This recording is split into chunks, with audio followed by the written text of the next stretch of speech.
একটা দারুণ গল্প বলছি, মন দিয়ে শোনো। একটা ক্লাসরুম চলছে, সেই ক্লাসরুমে 0 থেকে 9 এই 10টা সংখ্যা রয়েছে, ক্লাস করছে।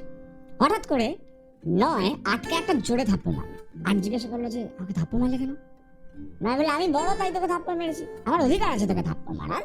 তো 8 বললো আচ্ছা এরকম ব্যাপার। তো 8 7কে একটা ঘুরিয়ে থাপ্পড় মেরেছে। এভাবে 7 6কে 6 5কে 5 4কে 4 3কে 3 2কে মেরেছে, 2 1কে মেরেছে। এবার শূন্য কি করেছে, আমি তো সব থেকে ছোট, তো শূন্য ক্লাসের একটা কোনায় গিয়ে গুটি সুটি মেরে চুপচাপ বসে আছে। এবার 1 গেছে শূন্য, শূন্য বলছে যে মারবে তো? 1 বলছে না, কাজ কর, তুই আমার পাশে এসে দাঁড়িয়ে পড়। 1-এর পাশে শূন্য গিয়ে দাঁড়িয়ে পড়ে, দুজন মিলে হয়ে গেছে 10। ক্লাস এখন সব থেকে বড় কে তাহলে? 10। গল্পটা এখানে যে আমরা সবসময় ভাবি যে আমার থেকে যে নিচে আছে তাকে গিয়ে আমি একটা থাপ্পড় মারবো, তাকে তো শোষণ করা আমার অধিকার।